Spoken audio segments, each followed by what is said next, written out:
Good Monday morning, everybody. It is Monday the 24th, and it was a pretty long weekend. Yesterday we finished our fence. We worked all day Saturday. Well, not all day because of the snow that we got. We had to wait until about around noon to get out there and start finishing, and it was so wet and muddy and yucky. We got so sorry. We got most of one side done except for a small panel, and then we still needed to do our gate, which is 17 feet long, and we still needed to get that done.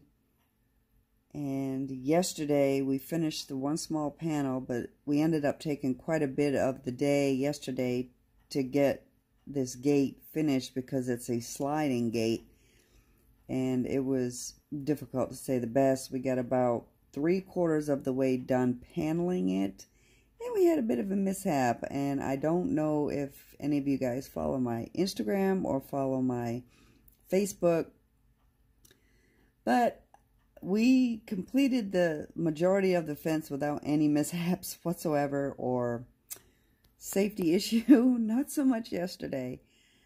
We had one of the pickets that we had put in was a little off kilter, and we had to remove a couple of the panels, so we removed them. And my husband's using a framing nailer, so it's throwing the nails in pretty hard, and so we removed them, but the nails were still in the 2x4. But I was holding the gate steady while my husband was taking the claw part of the hammer and yanking the nails out. But apparently my hand was a little too close to the hammer, and when he tilted it to pull the nail out, the head end of the hammer smashed my finger between the hammer and the 2x4. And I literally thought he took the tip of my finger off when he did it. And this is the result.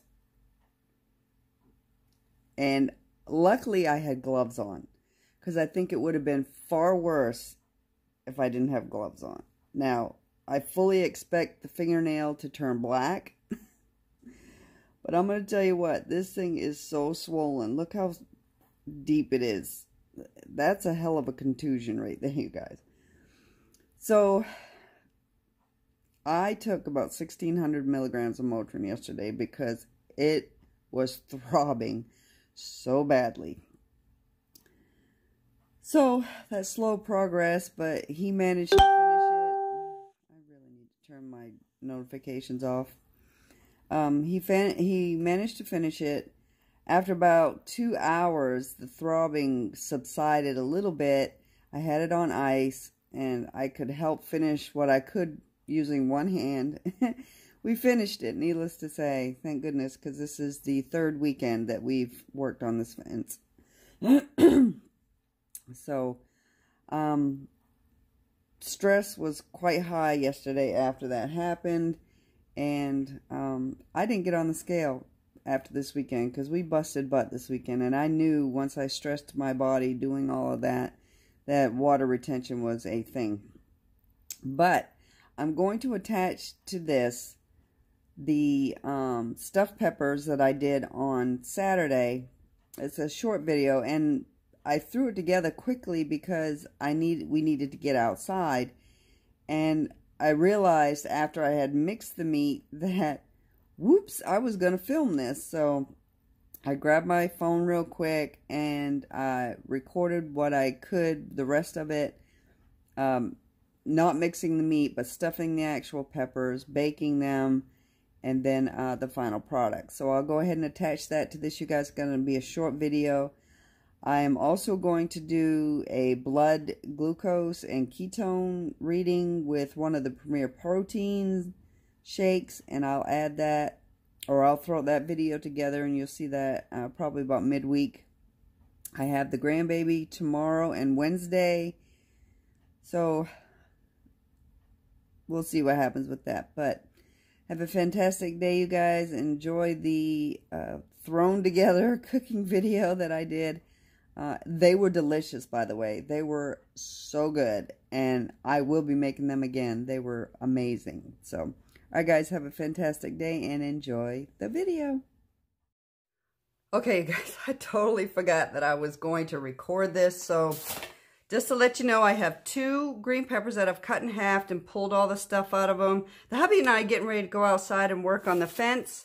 And I totally forgot that I was going to record this. So I'm going to throw this together real quick and let you know what I've put in my meat mixture. This is 1 pound of ground beef, 80-20. I put 2 servings of the Wisp. And I ground them up in my little blender here. Use those as like a makeshift, like I do my meatloaf.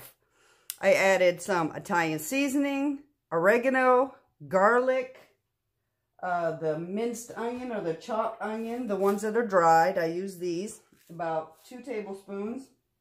I used a little bit of the celery salt in it, not much.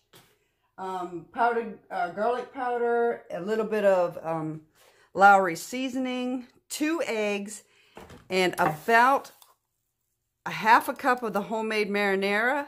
I also put about a half a cup in the bottom of my pan here, and I'm just going to go ahead and stuff the peppers with the mixture. Now, normally stuffed peppers would have rice, and I would use probably a rice cauliflower, but I don't have any rice cauliflower, so I'm just going to do it this way here. And I'm just going to stuff the peppers. Here, let me turn you so you can see. Just filling the peppers in, and it looks like I'm going to have quite a bit left, but I'll go ahead and just sprinkle that on the bottom of the thing so we'll have extra. And I'm just making these up right now. It's only 12 o'clock, or noon rather, and we're going to go outside and do some work on the fence. Turn your back this way. Do some work on the fence. And I just want these to be ready to pop in the oven to eat for later.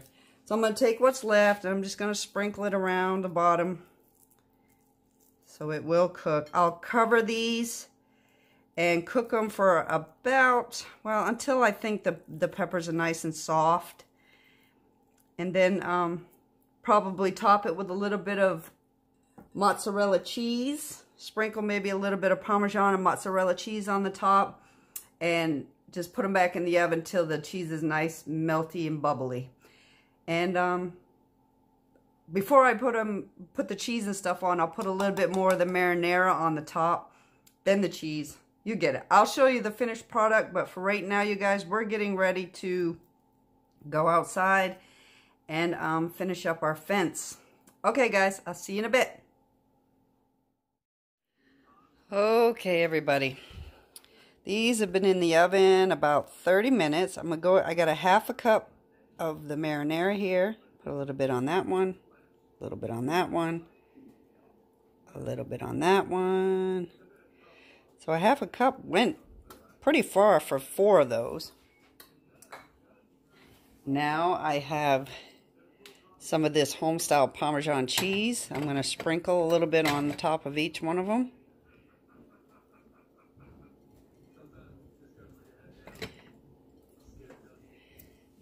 And then some mozzarella. Then I'm going to stick them back in the oven to finish off. Here they are, all done, guys. Those look amazing. I decided to have a side of sauteed zucchini with mine. And the hubby's having some leftover fajita meat with his, but oh my gosh, look at that. Ooh. Okay, guys, I will see you on my next blood sugar test.